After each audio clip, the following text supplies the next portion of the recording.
Coke Saiyaara musical romantic ഡ്രാമയാണ്. മോഹിത് സൂര്യയാണ് director. Aashiqui 2, Murder 2, Ek Villain, അതുപോലെ തന്നെ ആവാറപ്പൻ, ഇതൊക്കെ ചേർന്ന ആളാണ്. ഈ സിനിമ യാഷ് രാജ് പ്രൊഡക്ഷൻസ് ആണ് പ്രൊഡ്യൂസ് ചെയ്തിരിക്കുന്നത്. നായകൻ ഹാൻ പാണ്ഡെ ഞങ്ങൾ അഭിമാന പരിസരം അവതരിപ്പിക്കുന്നു. ഡെബ്യൂട്ടനാണ് ഹാൻ പാണ്ഡെ. അനീത് പഠയാണ് ഇതിലെ നായിക. 2004 Korean film a moment to remember inspired, ആ സിനിമയിൽ നിന്നും ഇൻസ്പയർഡ് ആയിട്ടാണ് ഈ സിനിമ ചെയ്തിരിക്കുന്നത്. മ്യൂസിക്കൽ ഡ്രാമ ആയതുകൊണ്ട് തന്നെ ഇതിൽ തിരിഞ്ഞാലും മറിഞ്ഞാലും തുമ്മിയാലും സോങ്സാണ്. പാട്ടുകളുടെ ഏറും കളിയാണ്. അതിൽ അവസാനത്തെ ഒരു കോൺസേർട്ടിലുള്ള ഒരു സോങ് ഉണ്ട്, അത് മാത്രം ഈ പേഴ്സണലി നന്നായി തോന്നി. ബാക്കി മനസ്സിലാവും, എല്ലാ പാട്ടും ഒരുപോലെ ഉണ്ട്. അങ്ങോട്ടും ഇങ്ങോട്ടും സ്ഥിരം ടിപ്പിക്കൽ ഹിന്ദി പാട്ട് പരിപാടി ഉണ്ടല്ലോ, അതാണ്. ഒരു ലോഡ് മ്യൂസിക് ഡയറക്ടേഴ്സ് ഉണ്ട്. വന്നവനെ പോയനൊക്കെ ഇതിനകത്ത് ഇത് മ്യൂസിക് ചെയ്തിട്ടുണ്ട്. സിനിമയിലേക്ക് കിട്ടുന്നു കഴിഞ്ഞാൽ ഇത് ഒരു ദുരന്ത കഥയോട് കൂടിയാണ് ആരംഭിക്കുന്നത്. നായികയെ തെച്ചു പോയതിൻ്റെ ഫലമായിട്ട് നായിക ഡിപ്രഷനിലാണ്, ട്രോമാറ്റിക്കാണ്. അങ്ങനെ ഇരിക്കുന്ന സമയത്ത് കഥാനായകൻ്റെ പേര് ക്രിഷ് കപൂർ. ഇദ്ദേഹം മാസീവ് എൻട്രിയാണ്. കഞ്ചാവ് വലിച്ചുകൊണ്ട് ഹെൽമെറ്റ് വെക്കാതെ ബൈക്കിൽ വരുന്ന നായകൻ. കുറച്ച് കഴിഞ്ഞ് നമുക്ക് മനസ്സിലാവുകയാണ് ഈ നായകൻ ഒരു കലിപ്പനാണ്. കലിപ്പൻ എന്ന് പറഞ്ഞാൽ ഭയങ്കര കലിപ്പന. ഒറ്റയ്ക്ക് ആൾക്കാർ ഇടിക്കാൻ നോക്കും. ഇദ്ദേഹം ഒരു ബഡിങ് സിംഗറാണ്. ഇദ്ദേഹത്തിന് ബാൻഡൊക്കെ ഉണ്ട്. അതിൽ നെപ്പോ കിഡ്സിന് സപ്പോർട്ട് ചെയ്തു. സോഷ്യൽ മീഡിയ അതിനൊക്കെതിരെ പ്രതികരിക്കുകയൊക്കെ ചെയ്യുന്ന ഭയങ്കര തുടക്കം തന്നെ ക്രിഞ്ച് അവിടെ ആരംഭിക്കുക. നായകൻ ഒറ്റയ്ക്ക് മഴയത്ത് പാട്ട് പാടുന്നു, എന്നിട്ട് കുറേ കൈയടിക്കുന്നു. ഇങ്ങനെ ഒരു നായകൻ്റെ എസ്റ്റാബ്ലിഷ്മെൻറ്റ്. ഇതുകൂടാതെ പിന്നെ ഈ നായികയെ കണ്ടുമുട്ടിയ, അതായത് ക്ലീഷ എന്ന് പറഞ്ഞാൽ അങ്ങേയറ്റം ക്ലീഷയാണ്.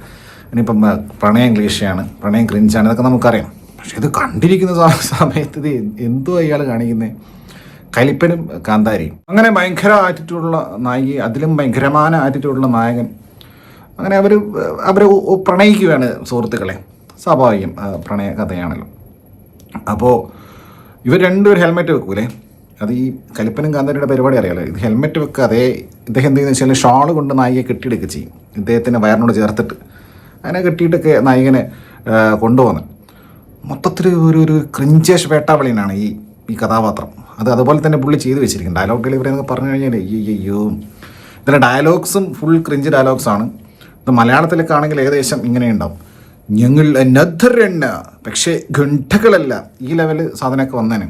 ഇത് മലയാളത്തിൽ ഡബ് ചെയ്തിട്ട് ഏതെങ്കിലും ചാനൽ വരുവാണെങ്കിൽ കാണുമ്പോൾ ഏകദേശം അങ്ങനെ ഉണ്ടാവും. നായകൻ ഒരു വാണേഷ് ആണെങ്കിൽ നായികയുടെ പേര് വാണി. ഇവർ നേരത്തെ പറഞ്ഞ ഭയങ്കര ആറ്റിറ്റ്യൂഡാണ്, സോങ് റൈറ്ററാണ്. പിന്നെ ആദ്യം പ്രേമത്തിലാവുന്നതിന് മുമ്പ് പാസീവ് സ്മോക്കിംഗ് പറ്റൂല, പൊഖ പറ്റൂല. എന്നിട്ട് പ്രേമത്തിലായപ്പോൾ എന്ത് സംഭവിച്ചു? ഫുൾ ടൈം അടുത്ത് നിന്നിട്ട് വലിച്ചു കയറ്റുക. നായകൻ സ്റ്റെപ്പ് അടിക്കുമ്പോൾ വലിച്ചു കയറ്റുക നായിക. പാസീവ് സ്മോക്കിംഗ് പ്രശ്നമില്ല, പ്രേമത്തിന് കണ്ണില്ല കാതില്ല, പാസീവ് സ്മോക്കിംഗ് പ്രശ്നമില്ല. നായകൻ്റെ അടുത്ത സുഹൃത്തായിട്ട് ബാൻഡിലുള്ള കക്ഷിയായിട്ട് നമ്മുടെ ജുനൈസ് മുഹമ്മദ് ബിഗ് ബോസിലെ അഭിനയിച്ചിട്ടുണ്ട്. ജുനൈസ് മുഹമ്മദ് അല്ല, ഏകദേശം അദ്ദേഹത്തെ പോലുള്ള ഒരാൾ. ഇളം മഞ്ഞിൻ കുളിരുമായൊരു കൊയിൽ, അത് തന്നെ ആ സെറ്റപ്പിലുള്ള ഒരു പുള്ളി. പിന്നെ നായകന് ഒരു ഭയങ്കര ദുരന്തമാന ഒരു പാസ്റ്റ് ഉണ്ട്. എന്താണത്? നായകൻ്റെ അച്ഛൻ മുഴ കൊടിയനാ. അതുകൊണ്ട് നായകൻ്റെ കുട്ടിക്കാലം അങ്ങനെയായിപ്പോയി, അമ്മ ഇങ്ങനെയായിപ്പോയി. മുഴക്കുടിയനായ അച്ഛനെ ഇങ്ങനെ കാണും ഇടയ്ക്ക്. അപ്പോൾ ഇങ്ങനെ നായകൻ സഹതാപം, സഹതാപം. അപ്പം നായികയ്ക്ക് സഹതാപം.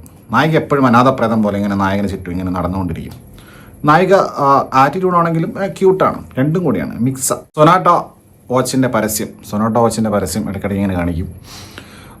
പിന്നെ ഇത് കൂടാതെ നായകൻ്റെ ഒരു ഹോബിയുണ്ട്. ഇദ്ദേഹത്തിൻ്റെ ഹോബിയുണ്ട്. ക്രിഷ് കപൂർ ഇദ്ദേഹത്തിൻ്റെ ഹോബി എന്താണെന്ന് വെച്ച് കഴിഞ്ഞാൽ ടെൻഷൻ വരുമ്പോഴും മെൻ്റലി ഡൗൺ ആകുമ്പോഴും ഒറ്റയ്ക്ക് ഒരു ഗ്രൗണ്ടിൽ പോയിട്ട്, ഒരു ക്രിക്കറ്റ് ഗ്രൗണ്ടിൽ പോയിട്ട് ബോളിംഗ് മെഷീൻ്റെ അന്ന് ബോൾ എറിയിപ്പിക്കും. എന്നിട്ട് അടിച്ച് കണ്ടെത്തി കളയും. അപ്പോൾ പുള്ളി എന്നിട്ട് സ്വയം ഞാൻ വിരാട് കോഹ്ലി എന്നൊക്കെ പറയും. അങ്ങനെയുള്ള കുറേ ഹോബിയൊക്കെ ഉള്ള ഒരു നായകൻ. പിന്നെ ഇത്തരം പ്രണയ കഥകളിൽ ഒഴിച്ചുകൂടാൻ പറ്റാത്ത ഒരു സംഭവമാണല്ലോ, ഒന്നുകിൽ നായകൻ മരിക്കും അല്ലെങ്കിൽ നായിക മരിക്കും. ഞാൻ വിചാരിച്ചത് ഇവർ ഹെൽമെറ്റ് വെക്കാതെ കരിപ്പനും കാന്താരിയും കൂടെ ഏതെങ്കിലും ലോറിക്ക് പോയി ചാമ്പിയിട്ട് ഏതെങ്കിലും ഒരാൾ മരിക്കുന്നതായിരുന്നു. പക്ഷെ അതൊന്നുമല്ല, ഇത് ഫ്രഷ് നായിക അസുഖം. എന്താണ് അസുഖം? അൽസൈമേഴ്സ്.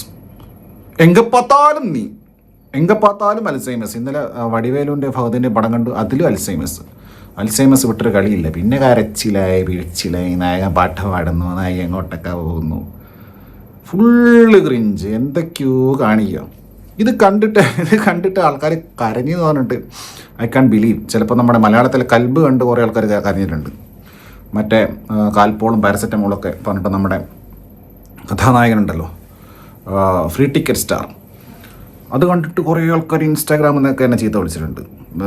ജെൻസി എന്നൊക്കെ പറയുന്നു, 2K ജെൻസി എന്നൊക്കെ പറയുന്നു. ആയിക്കോട്ടെ, പക്ഷേ എനിക്കിത് അതുപോലെ ക്രിഞ്ച് പരിപാടി.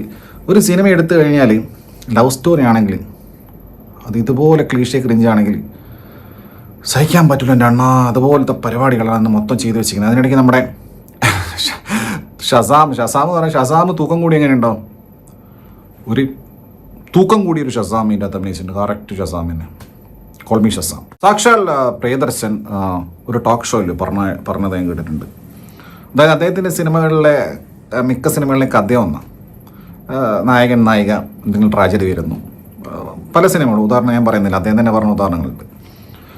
അപ്പോഴേ ഈ ഓഡിയൻസിന് ഇത് പെട്ടെന്ന് കണക്റ്റ് ആവും, ബേസിക് ഇമോഷൻസ് അവരായിട്ട് ഒരു എമ്പത്തറ്റിക്കലായിട്ട് ഫീൽ ചെയ്യുന്നു.